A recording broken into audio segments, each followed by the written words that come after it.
जय सियाराम। श्रीराम जय राम जय जय राम। सद्गुरु चरणी कोटी कोटी प्रणाम। प्रिय भक्त हो, आजचा विषय प्रत्येकाच्या जीवनाला स्पर्श करणारा आहे। अनेकदा आपण मनात विचार करतो, मी कोणाचेही वाईट केले नाही, तरी माझ्याच वाट्याला दुःख का येते? आणि दुसरीकडे जे लोक चुकीची कृत्ये करतात, अन्याय करतात, फसवणूक करतात, ते मात्र सुखात का दिसतात? हा प्रश्न प्रत्येकाच्या मनात कधीतरी नक्कीच निर्माण होतो। पण या प्रश्नाचे उत्तर संतांनी, शास्त्रांनी आणि सद्गुरूंनी हजारो वर्षांपूर्वीच दिले आहे। आज आपण त्या शाश्वत सत्याचा विचार करणार आहोत। हे प्रवचन जर मन लावून ऐकले तर जीवनाकडे पाहण्याचा तुमचा दृष्टिकोन बदलून जाईल। कर्माचे फळ अटळ असते। महाराज सांगतात, देव कोणालाही विनाकारण सुख देत नाही आणि विनाकारण दुःखही देत नाही। ईश्वर हा न्यायप्रिय आहे। तो फक्त आपल्या कर्माचा हिशोब ठेवतो। आपण जे पेरतो तेच एक दिवस उगवते। माणूस अनेकदा देवाकडे बोट दाखवतो, देवा, माझ्याच नशिबी एवढे दुःख का? पण आपण स्वतःला कधी विचारतो का, मी आजवर काय पेरले? माझ्या विचारात, शब्दात आणि कृतीत किती सत्य, दया, प्रेम आणि प्रामाणिकपणा होता? आज जे सुख मिळते ते कालच्या पुण्याचे फळ असते, आणि आज जे दुःख भोगावे लागते ते पूर्वीच्या कर्मांचे परिणाम असतात। ईश्वराचा न्याय कधीही चुकत नाही। त्याला उशीर होऊ शकतो, पण अन्याय कधीच होत नाही। श्रीमंत आणि गरीब शेतकऱ्याची गोष्ट। एक गाव होते। त्या गावात दोन शेतकरी राहत होते। एकाकडे 100 एकर सुपीक जमीन होती। मोठा बंगला, बैल, ट्रॅक्टर, नोकरचाकर सर्व काही होते। पण रोजच्या जेवणात तो साधी ज्वारीची भाकरी खात होता। त्याच्या शेजारी एक गरीब शेतकरी राहत होता। थोडीशी जमीन, साधे घर, कष्टाचे जीवन। पण रोजच्या जेवणात त्याच्या ताटात गरमागरम गव्हाच्या पोळ्या असायच्या। लोकांना आश्चर्य वाटायचे, इतका श्रीमंत असूनही ज्वारीची भाकरी, आणि गरीब असूनही गव्हाच्या पोळ्या। एक दिवस कोणीतरी विचारले।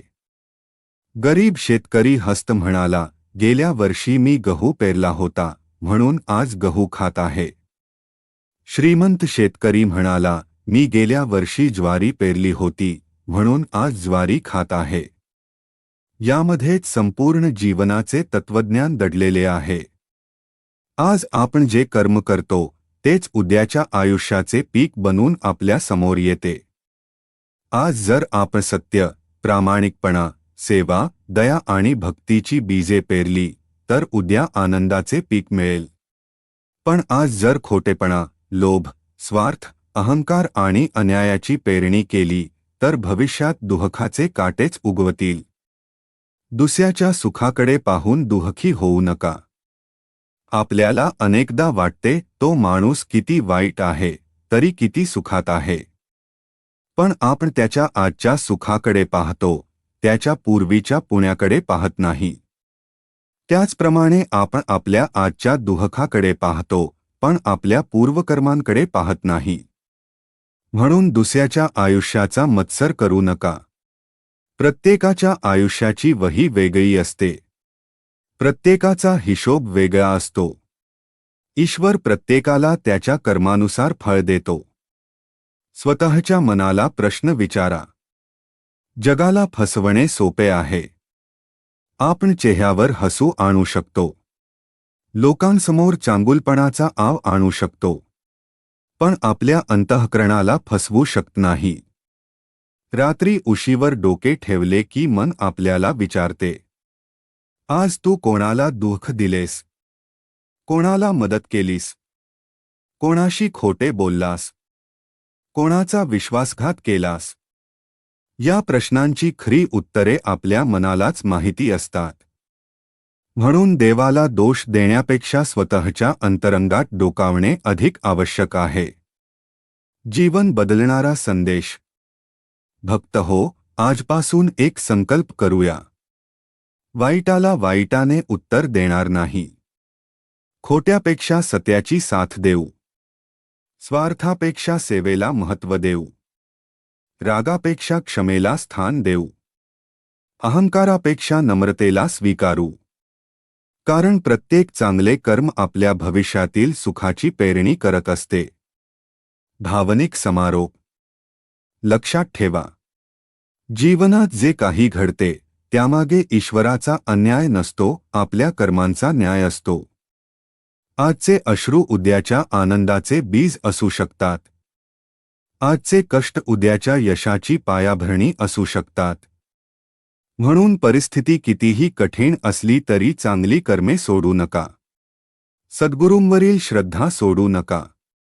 नामस्मरण सोडू नका.